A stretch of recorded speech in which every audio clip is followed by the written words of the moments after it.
The village of Ndimu lay nestled between rolling hills and a river that shimmered like a silver ribbon under the sun.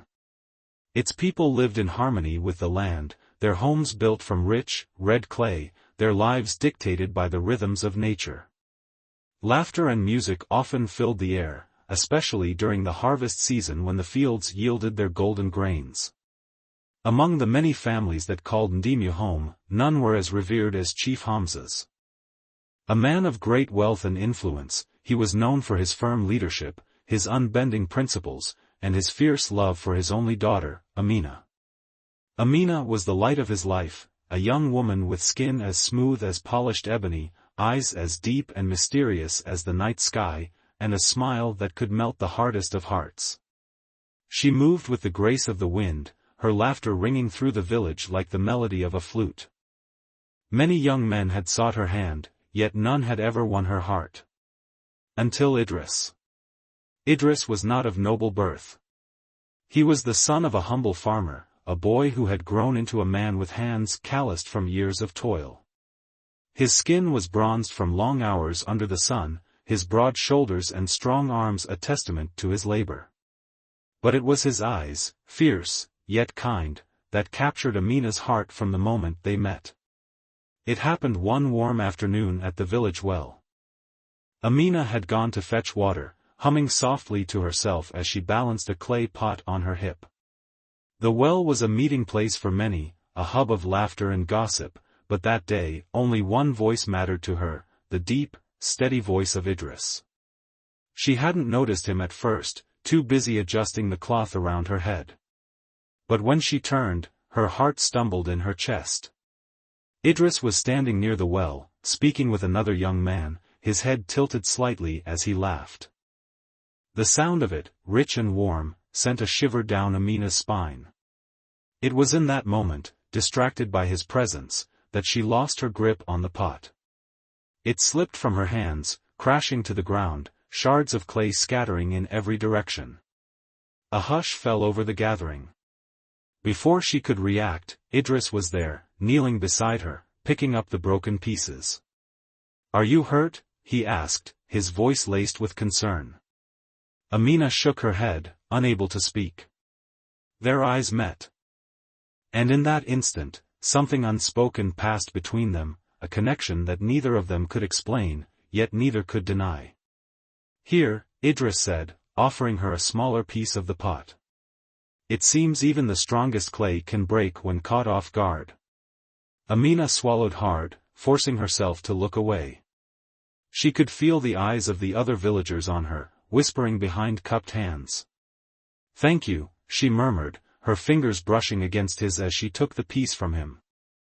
It was the beginning of something neither of them had anticipated. In the weeks that followed, Amina and Idris found themselves drawn to each other in ways that defied logic. They met by the river, where Amina washed clothes and Idris often passed on his way home from the fields.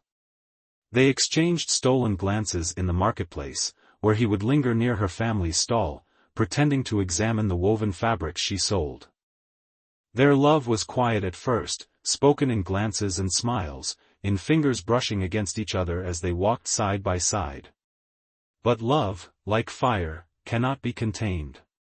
One evening, beneath the ancient baobab tree that stood at the edge of the village, they finally gave in to what their hearts had known all along. "I have tried to fight it," Amina admitted, her voice barely above a whisper. "But my heart belongs to you, Idris." He reached for her hand, his touch warm and steady. "And mine to you," he said. "No matter what comes, I will love you, Amina." The stars bore witness to their promise, the wind carrying their words into the night. Neither of them knew that their love was already doomed. For Chief Hamza had plans for his daughter, plans that did not include a poor farmer's son. The village of Ndimu was alive with the golden glow of lanterns as the evening fell, casting long shadows across the narrow pathways that weaved between mud brick huts. The scent of roasted maize and spicy stew filled the air, mingling with the sound of distant drums. But in Chief Hamza's household, there was no music, no laughter, only the cold, suffocating weight of silence. Amina sat on the wooden floor of her chamber, her arms wrapped tightly around her knees. Her heart pounded in her chest, a storm of fear and defiance raging within her. She had always known that her father was a man of power, but until now, she had never realized how truly ruthless he could be. The flickering light of an oil lamp cast shadows on the walls, distorting her trembling hands as she clutched the small piece of cloth Idris had given her, her only comfort in this moment of despair. Then came the sound of heavy footsteps. Her door burst open with a force that made her flinch. Standing in the doorway was Chief Hamza, his tall frame rigid with fury. His dark robes billowed as he stepped forward, his piercing eyes burning into her. Behind him, her mother, Fatima, stood with a troubled expression. Her hands were clasped together, her brows drawn in silent worry. Amina, her father's voice was sharp as a blade, slicing through the stillness. "Is it true?" Amina swallowed hard, keeping her gaze lowered. "What is true, Baba?" Chief Hamza's lips curled in displeasure. "Do not play the fool with me. The entire village whispers about your disgrace." His voice grew colder. "You have been meeting with that farmer's son." Amina's fingers curled around the cloth. She could not lie. "I love him," she said, her voice steady despite the lump in her throat. Her father's face darkened like a brewing storm. "Love?" he spat. "You dare speak of love? A chief's daughter does not love a man like him. He is a commoner, a nobody. He has nothing to offer you." Amina lifted her chin, her eyes blazing. "He has a heart that is true. He has kindness, honor, and respect, more than I can say for the man you wish me to marry." Her mother gasped, but her father's fury only deepened. "You will not speak of Malik that way," he growled. "He is a son of nobility, a man who will provide you with a future of wealth and power." "I do not want power," Amina whispered, her voice cracking. "I want happiness." Her father struck the wooden pillar beside her, making the oil lamp tremble. "You will marry Malik," he declared. "You will obey me, or you will suffer the consequences of defiance." Amina's breath hitched. "What consequences?" Chief Hamza took a slow, deliberate step toward her. "If you so much as set your eyes on Idris again, I will have him banished from this village," he said, his voice dangerously low. "And if you defy me further, I will have him beaten." Amina's blood ran cold. Her mother turned to him in shock. "Hamza, you cannot." "Silence, woman." Fatima flinched, pressing a hand to her mouth. Amina's hands trembled. "You would hurt him," she whispered. Her father smirked. "I would do whatever is necessary to ensure that you do not shame this family further." Tears burned Amina's eyes, but she refused to let them fall. "You may control my fate, but you cannot control my heart," she whispered. Her father scoffed. "A heart can be broken, daughter." With that, he turned sharply, striding out of the room. The heavy door shut behind him with a finality that felt like a prison gate closing. Amina collapsed onto her sleeping mat, her shoulders shaking with silent sobs. The news spread like wildfire. By morning, the entire village knew of Chief Hamza's wrath. Mothers whispered among themselves while pounding yam, young women shook their heads in sympathy, and old men sighed at the tragedy unfolding before their eyes. Idris heard the rumors, but he refused to believe them until he saw Amina himself. He rushed to the marketplace, his pulse hammering. When he spotted her, his breath caught. Amina was being escorted by 2 guards, her head lowered, her once bright spirit now dulled. The sight of her, the way her hands were clenched, the way her shoulders slumped, told him everything. She was suffering. "Amina." She looked up, and for a brief moment, their eyes locked. There was love in her gaze, but there was also pain. Before she could say anything, one of the guards stepped in front of Idris, blocking his path. "Step away," the guard ordered. "She is not allowed to speak to you." Idris's fists clenched. Let me talk to her. Amina shook her head, desperation in her eyes. Please, Idris, go. The guards pulled her away, leading her back to the chief's compound. Idris stood frozen as she disappeared from sight, his heart shattered. That night, as the village settled into slumber, Idris made a decision. He would not let them take her from him. He would fight for her. He walked through the quiet pathways, his feet carrying him toward the chief's compound. The guards at the entrance glared at him but said nothing as he demanded to see Chief Hamza. Inside, the chief sat on his wooden throne, surrounded by elders. The air was thick with the scent of burning incense, but Idris's focus was only on the man who held Amina's fate in his hands. Idris knelt before him. Chief Hamza, I have come to ask for Amina's hand. The room fell into a stunned silence. Then, the chief laughed. It was a bitter, mocking sound. You, he scoffed. You dare ask for my daughter's hand? A farmer's son with nothing but dirt and dreams? Idris did not waver. I may not have wealth, but I have love. I will cherish Amina, protect her, and give her a life filled with happiness. The chief's smile vanished. You are a fool, he said, standing. And you insult me with your request. My daughter will marry Malik. You will never see her again. I cannot forget her, Idris said, his voice firm. She is my soul. Chief Hamza's expression hardened. If you come near her again, he said coldly, I will make sure you regret it. Idris's stomach twisted, but he did not beg. He had lost her. He knew that now. That night, Amina lay in bed, staring at the ceiling. Tears traced silent paths down her cheeks. She had always believed in love. Always believed that love was strong enough to break chains, to conquer fear, to change destiny. But now, love felt like a prison. Her heart ached with a pain so deep it was unbearable. Outside, the wind howled, carrying with it the whispers of a love that was never meant to be. The days that followed felt like a slow death.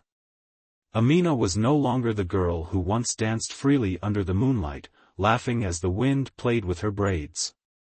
The girl who ran barefoot through the fields, feeling the earth beneath her feet as if the land itself embraced her joy. That girl was gone. She had become a shadow, a prisoner within her father's compound. Her once bright eyes were now empty pools of sorrow. Her lips, which once carried 1,000 whispered dreams, spoke only silence. The walls of her chamber felt smaller each day. Her mother, Fatima, watched her daughter fade before her eyes, helpless and afraid. She had always been a woman of quiet strength, never daring to oppose her husband. But now, as she watched Amina refuse food, refuse sleep, refuse life, her heart broke. One evening, she found Amina sitting by the window, staring at the sky. My child, she whispered, kneeling beside her. You have not eaten in days. Amina did not turn her head. Fatima reached for her hand, only to feel how cold it was. Speak to me, she begged. Amina blinked slowly. Mama, have you ever been in love? Fatima's breath caught. Write prompts for images from this paragraph. Love? Love was something she had never been allowed to choose. Her marriage had been arranged when she was barely a woman, given away to a man who saw her as nothing more than an obedient wife. Did she love Hamza? No. But she had learned to survive. I do not know love the way you do, she admitted softly. But I know pain. And I know that if you allow pain to consume you, it will take everything. Amina turned to her mother for the first time in days, her eyes brimming with tears. But Mama, I have nothing left. Her mother's heart shattered. She embraced Amina tightly, pressing her forehead against her daughter's. My child, she whispered, I wish I could save you from this fate. Amina's body trembled as silent sobs racked through her. She wished it too. Meanwhile, in the outskirts of the village, Idris sat on the riverbank, his hands clenched into fists. The stars above mocked him with their brilliance, shining in the night sky as if the world had not crumbled beneath his feet. He had spent the past few days in agony, forbidden from seeing Amina, forbidden from even speaking her name in public. His father had tried to comfort him, telling him that time would heal, that fate would bring him another love. But there was no other. There would never be another. His hands moved to his chest, where beneath his tunic, he carried the small wooden pendant Amina had given him on his last birthday. It was all he had left of her. He had thought of running. Taking Amina far away where no one could find them, where love was not dictated by power or wealth. But he knew the price. Chief Hamza would hunt them down. And if Idris was caught, he would not be shown mercy. He had never felt so powerless. The moon cast its reflection on the river, shimmering like broken glass. And in its quiet song, he heard the echo of Amina's sorrow. The final blow. A week passed. Then another. And one fateful morning, Amina's nightmare deepened. She was summoned before her father. She entered the great hall with slow, reluctant steps, her heart a fragile thing beneath her ribs. The elders were gathered, seated on wooden stools, their faces grave. And beside her father, stood Malik. Amina's stomach churned. He was tall and broad-shouldered, dressed in fine embroidered robes. His face, though handsome, carried an air of arrogance, an entitlement that made her skin crawl. He smirked as she entered, as if he had already won. Chief Hamza stood. "The time for defiance is over," he declared. "You will marry Malik in 3 days." Amina felt the ground tilt beneath her. No. Not him. She turned to her father, her voice raw with desperation. "Baba, please, do not do this to me." Her father's eyes were like steel. "This is not a request, Amina." She turned to her mother, silently pleading. But Fatima's face was lined with helplessness. Amina turned to Malik, searching for even a shred of kindness. But all she saw was greed. He reached for her hand. She pulled away. "I would rather die," she whispered. The hall fell into stunned silence. Chief Hamza's face darkened. "You shame me," he hissed. "I do not care." His hand rose. And before Amina could move, before anyone could stop him, his palm struck her cheek with a force that sent her staggering back. A sharp gasp echoed through the hall. Fatima cried out, rushing to her daughter's side. Amina's vision blurred, but her heart did not waver. She looked up at her father through tear-filled eyes. "You can control my body," she whispered. "But you will never control my soul." Chief Hamza's jaw clenched. "Take her away," he ordered. 2 guards seized Amina's arms, dragging her from the hall as she struggled. Her mother's sobs followed her. Malik's smirk burned into her mind. And for the first time in her life, Amina lost all hope. The night was heavy with silence. Amina lay on the mat in her chamber, staring at the wooden ceiling above her. The cold sting of her father's slap still burned against her cheek, but it was nothing compared to the pain in her heart. In 3 days, she would be forced to marry Malik. In 3 days, her life would no longer be hers. She turned onto her side, her gaze landing on the small window carved into the mud brick wall. The night breeze whispered through it, carrying the distant sounds of the village settling into slumber. Her mind was racing. There was only one way out. She had to run. But where? Her father's men patrolled the village. If they caught her, she would be dragged back in chains. She thought of Idris, of his strong hands, his warm embrace, his promise that he would always fight for her. Would he still? Did he still wait for her by the river, hoping for a miracle? Amina sat up, her heart pounding against her ribs. She had no choice. If she stayed, she would die a slow death in Malik's hands. If she ran, she might have a chance. The plan. Amina took a deep breath and crawled toward the small wooden chest at the corner of the room. Inside, wrapped in a cloth, was a handful of coins, money she had secretly saved from the trinkets she used to sell in the market. It was not much, but it would have to do. She tied the coins in a small pouch and secured it beneath the folds of her dress. Then she waited. Her mother always came to check on her before dawn, slipping into her room like a silent guardian. Tonight, Amina would need her help. The hours passed slowly. Finally, just before the first light of morning, the door creaked open. Fatima stepped inside, her eyes weary with sleeplessness. Amina wasted no time. She rose swiftly and grabbed her mother's hands. "Mama, please," she whispered urgently. "I have to leave." Fatima's face paled. "Amina. I will die if I stay," she pleaded. "You know it. You've always known it." Fatima's lips trembled. "Where will you go?" "To Idris." A tear slipped down her mother's cheek. "If they catch you." "They won't." Amina's grip tightened. "Mama, please. Let me go." Fatima looked at her daughter, her fragile, broken daughter, and made the hardest choice of her life. She nodded. She reached beneath her own garments and pulled out a small knife. "For protection," she whispered, pressing it into Amina's hands. Amina swallowed the lump in her throat. She wrapped her arms around her mother, holding on to her as if she never wanted to let go. "Thank you," she choked. Fatima kissed her forehead. And then she let her go. The escape. Amina moved like a shadow through the darkened village, her breath quick and shallow. Her father's guards patrolled the outer gates, their torches flickering in the night. She crouched behind a stack of clay pots, waiting for the moment when the guards turned away. Then, she ran. Her feet barely touched the ground as she slipped past the walls, darting into the open fields beyond the village.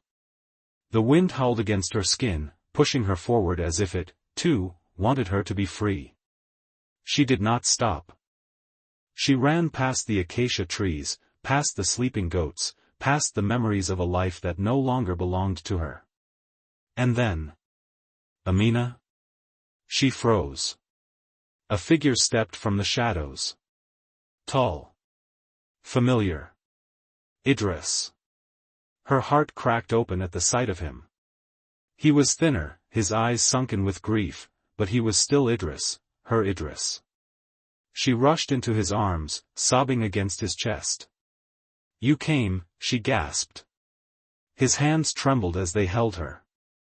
"I never stopped waiting." Amina looked up at him, her lips parting with desperate hope. "Take me away," she begged. Idris cupped her face, his thumbs brushing away her tears. "We leave now," he whispered. He took her hand. And together, they ran. The chase. They made it as far as the river before they heard the shouts. "Amina! Stop!" Torches flared in the distance. Her father's men. Amina's pulse turned to fire. "We have to go," she cried. But the river was too high from the recent rains.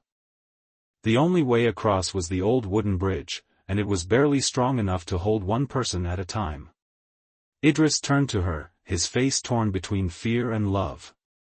"You go first," he said. "No. Go." Amina's breath hitched. She turned and ran onto the bridge, the planks creaking beneath her weight. She was halfway across when she heard the clash of steel. She turned just in time to see Idris fighting two of the guards, his blade clashing against theirs. "No!" she screamed. She tried to run back, but the bridge swayed violently. A sharp pain tore through her chest as she saw a guard raise his sword. "No, please." But the blade came down. And Idris fell. Amina's scream shattered the night. The river swallowed his body whole. Amina could not breathe. Her vision blurred. Her heart broke. Her soul died. She did not hear her father's men calling her name.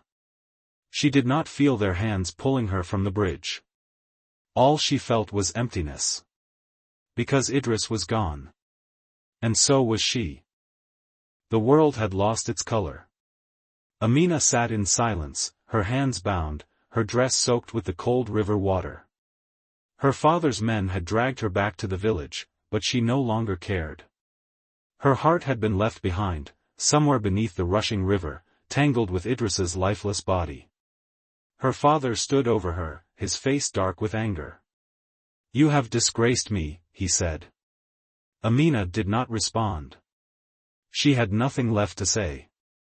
Her mother knelt beside her, tears running down her face. "My child," she whispered, but Amina could not meet her eyes. She was no longer a child. She was no longer anything. The wedding that wasn't. 3 days passed, and with each sunrise, Amina felt herself fading. The village buzzed with preparations for the wedding. The women sewed fabrics of gold and red, the men gathered gifts, and the elders whispered of her shame. But Amina did not fight anymore. She simply existed, a hollow shell moving through the motions of a life that was no longer hers. On the day of the wedding, they dressed her in a gown of silk, but it felt like burial cloth. They painted her hands with henna, but her fingers felt like they belonged to a ghost. When she stood before Malik, she did not see him. She only saw Idris. His laughter. His warmth. His body sinking beneath the river. "Say the words," the priest urged. Amina's lips parted. But no sound came. Malik's grip tightened on her wrist, his fingers like iron shackles. "Say the words." Amina looked up, meeting her father's gaze. She saw nothing in his eyes. No love. No regret. Nothing. Just like her. And then she laughed. A cold, broken laugh that sent whispers through the crowd. A laugh that did not belong to the girl she once was. Amina took a deep breath. And she ran. The final goodbye. She ran through the village, her wedding veil trailing behind her like a ghost. She ran past the fields where she and Idris used to meet, past the acacia trees where he had once promised her forever. She ran until her lungs burned, until her legs gave out beneath her. And when she reached the riverbank, she stopped. The water was calm now, the surface smooth like glass. It no longer raged. Neither did she. Amina stepped forward, her bare feet sinking into the cold mud. The wind whispered against her skin, carrying the echoes of a love that had been stolen from her. She closed her eyes. "I'm coming, my love," she whispered. And then she stepped forward. The river embraced her. The water swallowed her whole. And just like that, Amina was free. Epilogue. The village mourned. They spoke of the girl who had defied her father, of the love that had been doomed from the start. Some said her spirit still wandered the riverbanks, searching for Idris. Others said she had found him in the next life. But one thing was certain. She was never forgotten. And neither was their love.